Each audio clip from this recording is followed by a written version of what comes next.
Hey, this is Periel Duff coming at you live from the Hustlers Corner in New York City. In this part 6 of our session with Tequila Fletcher of Tressaholic Beauty Supply, we continue to expound on the unique marketing position exclusive only to African Americans.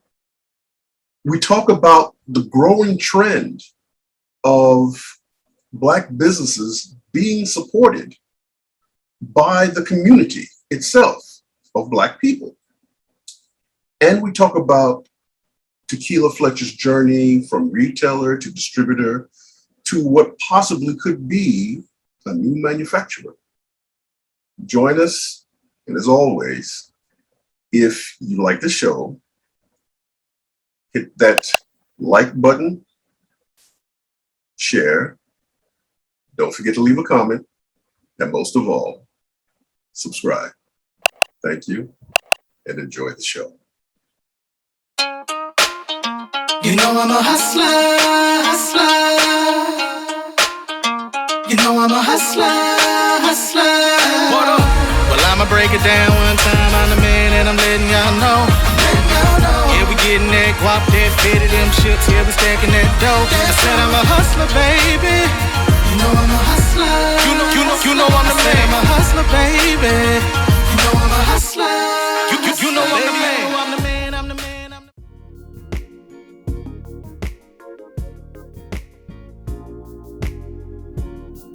We are in a unique position to cater to our communities in ways they can't do it. Right. When you think about that, we have the African American experience. They don't. Right. And do this you honestly think they care about us shooting each other up in the hood? Do you actually think they care about the teenage pregnancy in our community? Do you think they care about the gun violence? Do you think they care about the drugs? Do you think they care about those things? No. If we show that we care, like Tyler Perry showed how he did his extensive research on Black women, and Black women are responsive to it, I think our community will be more responsive. I think it's just going to take time for us to win it over. I have noticed there is a trend. There's a change in the wind. I'm starting to see more Black people support Black businesses. Not a lot, but I'm starting to see it. It's more than it was before. It can be done. It can be done.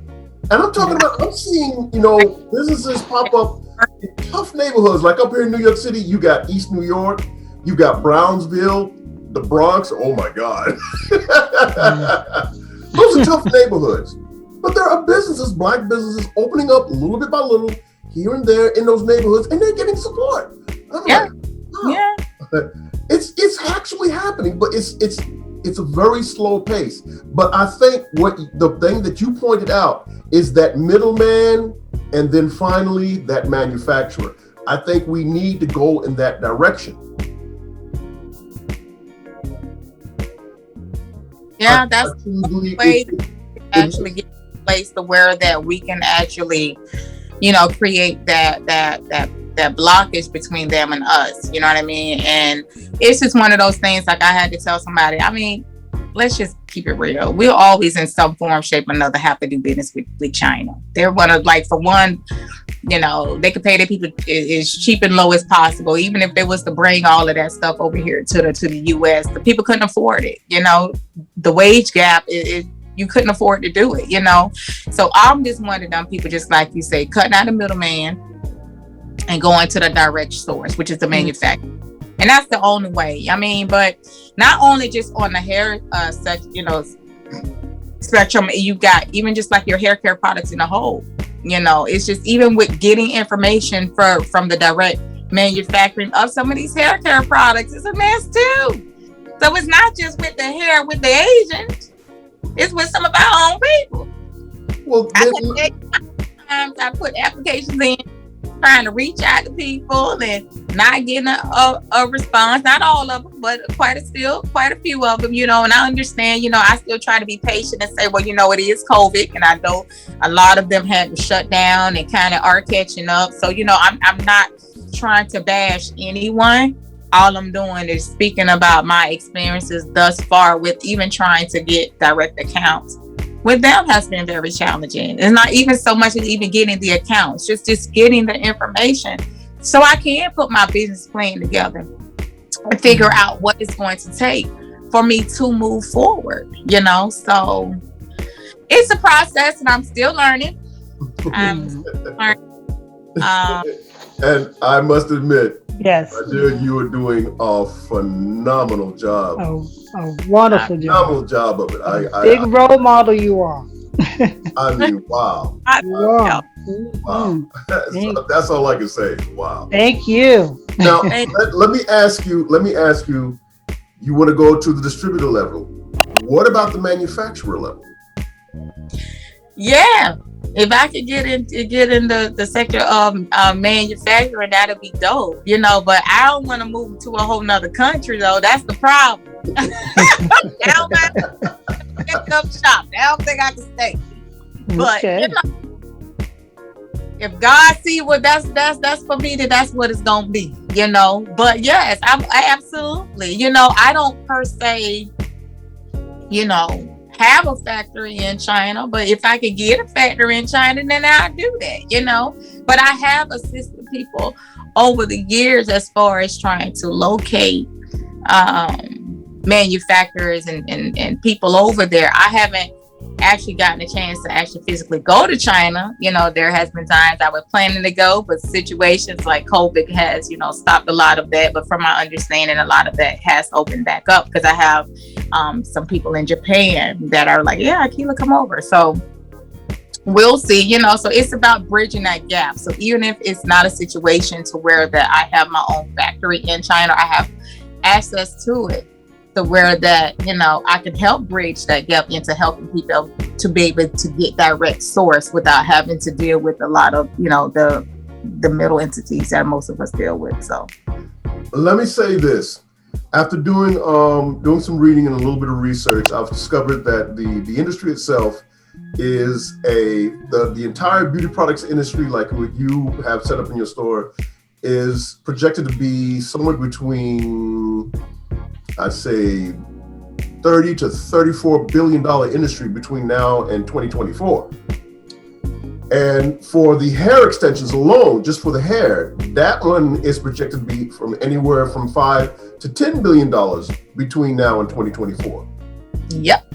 And I have seen that, but the major players is, as you said, seems to be China is number one, they're on top, especially Hong Kong. Then Indonesia seems to be coming in second. Right. By the United Kingdom, I was kind of surprised that was on the list. But there are two African players I'm surprised that's on that list. South Africa and the DRC, the Democratic Republic of Congo. Mm-hmm. What would you see as far as that being a possibility of doing business over in Africa? Well, I actually spoke with another podcaster concerning that. Absolutely, I would love to tap over into Africa. I have someone that I met in Dubai a year or so ago, and he's over in Ghana. I think he's in Ghana, you know. And so, you know, we have been talking, and he's actually looking into finding some information out for me over there because he has some connections over there as well. So yes, most definitely. I could get over there. I'll get over there as well. But I know what I have noticed about even with you know, businesses in Africa, they're still they're getting the most of their sourcing out of China. True. But I was shocked when I found out that South Africa and the DRC actually produce hair products, especially extensions and the weaves. I was kind of surprised. Yeah, because they're getting all of their hair out of China. That's just like now, like how people, they got all these different hairs on the market, and you got Russian and Brazilian. Listen, I I went to Brazil in 2014, supposed to be meeting up with the manufacturer of Argentina, and I flew into Sao Paulo because they were actually having a hair show, and I was a blogger at that time that I was doing that meeting only to get to Sao Paulo to realize that everything was being imported. So ain't nobody cut no hair in Brazil. Just the FYI. So even all those hair products they selling, those extensions, they were all coming from China. Well, that's not. I'm not surprised. Mark, I throw whatever and say whatever on the packaging and say out my mouth to get you to buy this product. I'm gonna gloss up the picture, shine the hair, and I'm gonna tell you it's the best of the best, just so you can buy my product. It is all marketing. That is what I have realized over the years. And I say I flew to Brazil by myself on that airplane just so I can discover, so I could be able to later discuss what I'm discussing now. This ain't something that's growing out of my tail. This is something that I knew because I flew the miles just to discover that that's just what it was. Wow. The only hair, human hair, which is coming out of the China region. In India is sending hair into China. China buys hair from India. Yes. There's so many. Those are the two major players. Those are the only. China. Now there is a black market where people actually literally cut and sell their own hair on, and I stumbled upon that on accident, Googling something. So it's almost like a black market for eBay for hair, but off of other people, like, let me grow my hair and I'm selling it. That's just kind of like what it is. But other than that, those are the only two places to where that they are harvesting hair from. So let me. So that's the other thing that I read about when I was doing my homework, in which there are two different types of hair. There's actual natural hair that comes from human heads, and then there's synthetic hair. Right. Now, what I didn't know was that the natural hair goes for about $195, $200 a clip. It really just depends. It depends on, these days, ever since Alibaba and DHgate opened up, the prices of hair is way cheaper than it was, let's say 15 years ago when I started selling hair, So the price range is, that's kind of like on like the higher end, but they got cheaper trash hair, as I like to call it. You can pay $20, $30, $10 for some, but that's why I had a conversation with a young lady in Houston concerning that matter. And, and what I was trying to get her to understand, China is the only people who can manufacture that hair. That's synthetic, the only. There ain't nobody else. That's the fascinating thing. The key is to find how are they manufacturing this hair, and how do they have such a lock on that industry, and by what means are they doing it? What machines are they using? Where are they getting the hair from? They're saying they're getting all the hair from Indonesia or from India, and but from what I've learned, the people there in India are just cutting the hair off their heads. So when it comes to manufacturing like the braiding hairs or whatever, those are plastic synthetic fiber. I'm gonna tell you something. Them smart people. This is what I always tell people. You better learn from them, because I talk to them if I go to any type of expo or whatever. I sit and I talk. And one thing about them, they'll talk to you too. Because they be more curious on why you was here. Because even when I was in Brazil, I didn't speak no Portuguese. I'm relying on Google Translator. They were more interested in why my American chocolate self was over there in their country trying to figure. I learned so much because they want to know mine, and I want to know about what they do. So I'm like,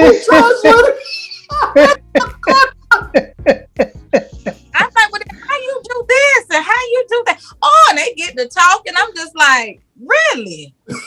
That's why I wanted to go to these factories and go in there and get to talking and have me a good old translator over there so I can really understand the industry as in itself, so I can help that gap.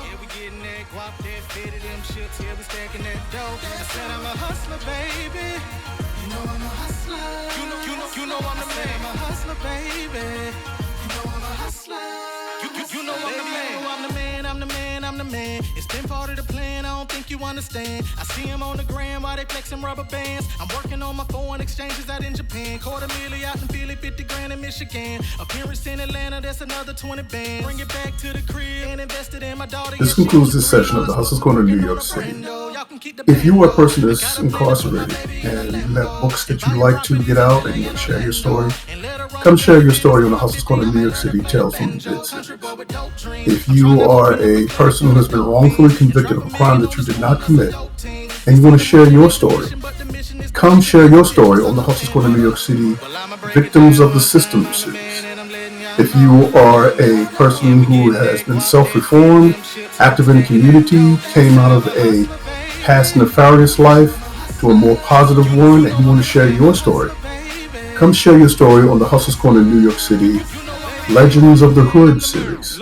If you are a Black business owner and you want to share your story of how you got your business off the ground and how you faced many challenges to succeed, come share your story on the Hustler's Corner New York City Black Business Movement series.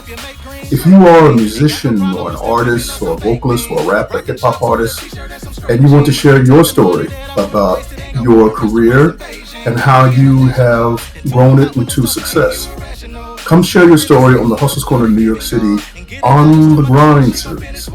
And if you are a woman who has been through traumatic times in her life only to overcome them, come share your story on the Hustler's Corner New York City Lipstick Stories series.